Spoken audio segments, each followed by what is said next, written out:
Diego Music exclusive. I grew up like a savage.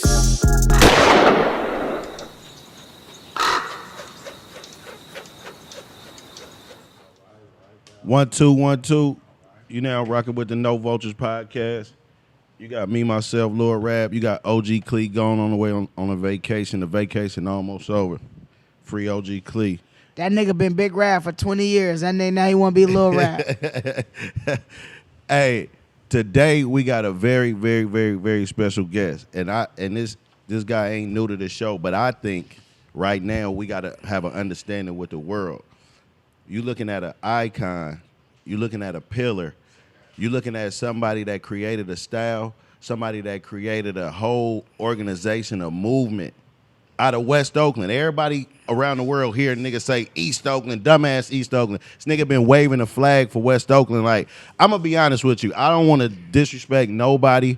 And, of course, Lil Blood continued to wave the flag. But I don't know. Shout out to Champ Nim. You know what I'm saying? Shout out to all the West Oakland rappers. Shout out to Bavgate. All the Ghost But Town I niggas. don't know another nigga that then waved that flag. And I'm going to say it. First time I ever seen him, Mingles. Rapping to 400 degrees for about 10 minutes. And in my mind, I said, God damn, this nigga right here. Man, today we got Jay Stalin on motherfucking No Vultures. Thank you to Ecstasy. Hey. I could have never, no, you are absolutely right. But I could have never rap for 10 minutes if I didn't do Ecstasy. Ecstasy is the love drug. Ecstasy, so I ain't done Ecstasy in 10 years, but when I came up in my, when I was coming up, I did it every day. And what I can say about it is, it's an enhancement drug. It's not like crack. I did it every day and I got richer. I didn't do it every day and became broker and strung out and sold the TVs over it. The only nigga that come, I'm glad you said that, Stalin, because only a nigga that come from the game we come from can say that. Because the game that we come from is a lost art. TVs. Right, no, I'm talking about Selling hustling TVs. in the hood, crack. Like, we come from niggas selling TVs. a nigga will pull up on you. You had to know this with their daughter piggy bank. Oh, yeah. Bust out all the $2 bills. And you had to say, you know what? I ain't taking that money. Feel I me? see what you doing. You feel me? Or you had to go through a nigga hit the corner and say, don't nobody serve my mama. Oh, I was that nigga. I done been that nigga. You know what I I'm was saying? that nigga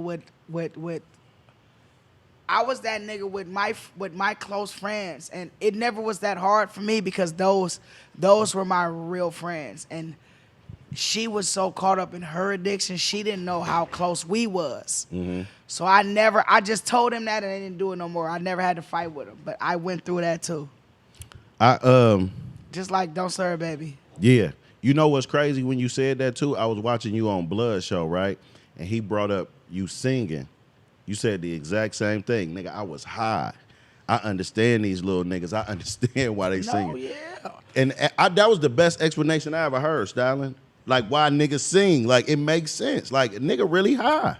No, you're listening to music. You're loving something. You feel me? Like, love, the expression of love comes out more than the expression of anything else. Right. If you choosing to gravitate to the expression of that other shit, you're choosing to ignore love. Because the love comes out first. Right.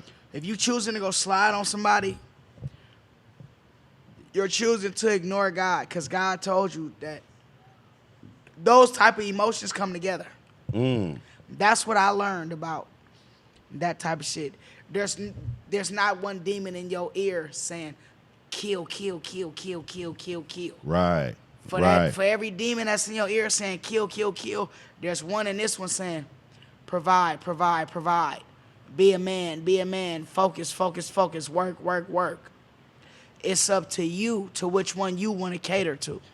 I heard you talk. Everybody know Cypress Village. Everybody know what you come from. Everybody know. But I always hear about your mama, but I don't remember the story about your pops. Was he around?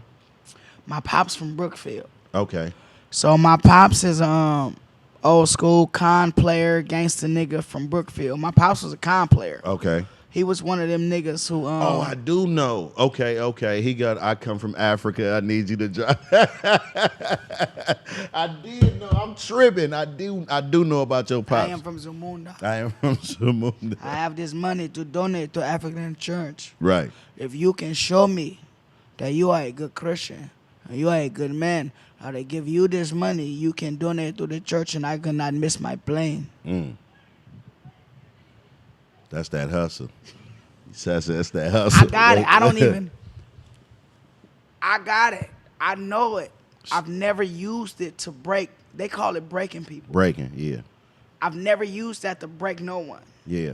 But I have the game. I can walk into any establishment and break anybody for their life savings that I want to. I was taught that game from my mom and my dad. I don't do it. Yeah. Because I'm me. What? Rest in peace to my uncle Willie Riley, man. Was one of them kind players, man. You know what I'm saying? All the slick dudes from here to L.A. to Chicago ran together. They all had a syndicate in a For circle. sure. Yes, they did. My daddy moved from here to Chicago. See? That was some slick, cool shit to me too, man. They come back with a bankroll so big, man. You ain't never seen no money like that, man. Always in suits, though. Always in suits. Always in suits, suited and booted. Bankrolls like this, though. Big. Always, every time. But I asked you about your dad because it's something that, like, I think hip hop turning 50, right? And the mature part of hip hop makes me see the mature part of us, right? The people involved in it, right? And when I look at Jay Stalin, I look at the ultimate evolution of a rapper. I'm talking about a real a nigga from hip hop, right? A real rapper, a nigga that got started by going to a producer's house, that type of hip hop, right? So when I see you with your kids, it's like a joy to me. You know what I'm saying? It's like because we get looked at a certain type of way. And even though your dad was in the game, what extra gear, because we supposed to do better than our parents, but how did you get that extra gear, the way you parent? Nigga, because you parent like a nigga that had generations and generations and generations of that. You know what I'm saying? But we don't see that all the time. How you get that? I just wanted to, so my kids is half white. Okay. And no disrespect, the white side of their family don't teach them nothing. Like, they don't even know that they're white privileged. Like, they don't even know that all they have to do is just be white and put on the suit and they can go get any job or anything. Like, so. Right. He's already dealing with a whole side of his family that's mentally suppressed because they don't even know that they have white privilege. Mm-hmm. You feel me? Mm-hmm. They think they're black. They think they running around getting treated like they don't know that if they exercise their white right, nobody and went for a job, nobody would try to nobody would do a background check or nothing like right that. Like, I'm just saying, like, my son is half white. I teach him everything he needs to know from being in the streets to everything, but he has a whole nother side of the family that they don't even know that they're white privileged. Like, they don't even know that they're that. Did you know before you dealt with her, did you know white families had way more dysfunction than ours? No, I didn't know that. It's crazy, No, huh? yes, no, I didn't know that. No. It's crazy, huh? No, but I'm saying, so my dad's wife was white. My stepmom was white. Okay. Genius. But she did what my daddy did. Feel me? Now I'm saying she didn't do what he did. She did what he did on the 10 times. Can I hit that wave? She did what he did on 10 times of a bigger scale. Right. So my daddy did the African con shit where you go break a motherfucker for 50,000 every week. She did the shit where you break a motherfucker for 500,000 every week. Like, and I'm learning the shit from him and I'm learning the shit from her. Like, you feel me? She's teaching me, like, you can grow up and be like your dad, but I can give you this white game that can make you check 500,000 a month instead of just checking 5,000 a month Right, or a week. right, You feel me? right. So it always was different like that. So I always had that woman right here. So when I'm looking, like my brother, like he could vouch for you, like blood, like I've never cared about, like I'll always take the backhand, blood. Like I'll make everybody be happy, and like I'll just whatever's left, like because I come from her. Like I was raised by one of the smartest white women in the world. Like she used to play Jeopardy every Okay. week, and she would get more points than the motherfuckers that was on the show. And I used to be like, "Why you won't go on the show and do the shit?" She used to be like, "I'm a criminal. They gonna see my picture, and the feds will be outside the Jeopardy studio before I get to walk off set." Right. You feel me? Right. Like that's how they fuck with it. Right. But she was phenomenally smart, blood. That's crazy. Like phenomenally smart, and that's where I come from. Me watching you though, I know you smart, but passing it down to your kids, like I was saying, you call your son Big Chief Baby Wipes. But let me ask you this, man. How the fuck is his sports knowledge? Bruh. I listened to your son talk about football like a grown man. No, like a grown man. Like, bruh, he is amazing. Like, He's better than me. bruh, I was just about to ask you, did you know sports like that when you was little? No, I always love sports. I always knew sports, but the way he fuck with it, Man, I never been that in tune. But so my son played for a football team, right? And we're at every game. I do chain game, bro. So his mom be in the seats, his mom be in the stands cheering him on, and I be on the field doing chain game. Like coming from where I come from, we never had. I never had that type of support. Like couldn't even get nobody bring Gatorade. I couldn't even play for my football team because I couldn't get enough rides to the game. So I had to quit the football team because I couldn't get rides Right. to the away games. You feel me? So that little nigga got so much support, he don't even understand how we root for him. But he really love that shit. You feel me? Like, that's what I can say. Like, blood. That little nigga, like, we didn't got in it. So, listen. He hit a kid, right? So Tracy got hella team. So, it's the Tracy Raiders. So, he hit a kid. He hit a kid. He rocked him. Bam! He hit him hella hard. The kid fell. My son got up. He stood over him. He flexed on him like this. Okay.